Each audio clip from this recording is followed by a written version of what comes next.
بسم اللہ الرحمن الرحیم۔ تمام احباب کو پنجاب نگری میں خوش آمدید۔ جب تعلیم کا مقصد صرف نوکری کا حصول ہوگا تو سماج میں نوکر ہی پیدا ہوں گے، رہنما نہیں۔ خلوص اور عزت بہت نایاب تحفے ہیں، اس لیے ہر کسی سے ان کی امید نہ رکھو، کیونکہ بہت کم لوگ اس دل کے امیر ہوتے ہیں۔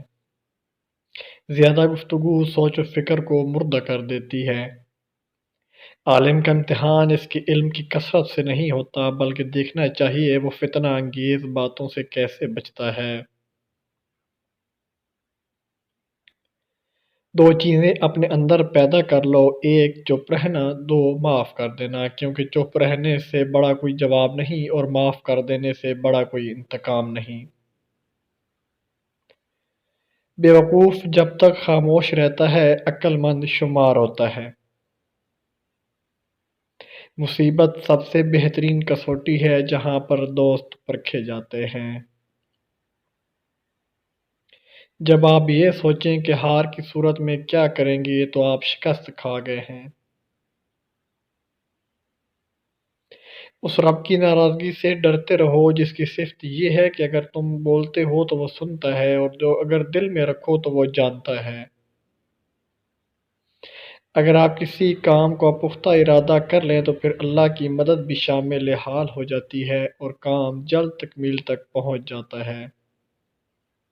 صبح کی نیند انسان کی ارادوں کو کمزور کرتی ہے، منزلوں کو حاصل کرنے والے کبھی دیر تک سویا نہیں کرتے۔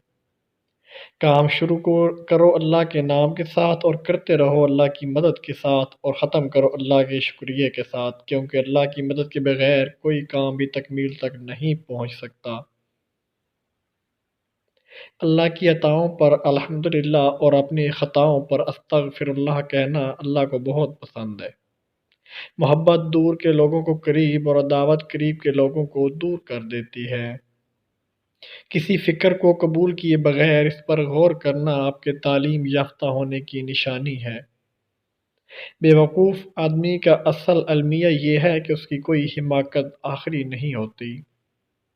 بہترین انسان وہ ہے جو مسائل حل کرتا ہے، اور بدترین انسان وہ ہے جو مسائل پیدا کرتا ہے۔ خوش ہونا ہے تو تعریف سنیے، اور بہتر ہونا ہے تو تنقید سنیے۔ اس نے کیا پایا جس نے خدا کو کھو دیا، اس نے کیا کھویا جس نے خدا کو پا لیا۔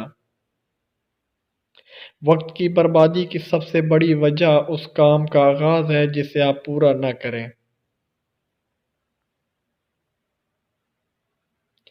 احباب، اگر آپ میرے چینل پر نئے ہیں تو پلیز چینل کو سبسکرائب کریں، بیل آئیکن کے بٹن کو لازمی کلک کریں، ویڈیو پسند آئے تو ویڈیو کو لائک اور شیئر ضرور کریں۔ شکریہ، اللہ حافظ۔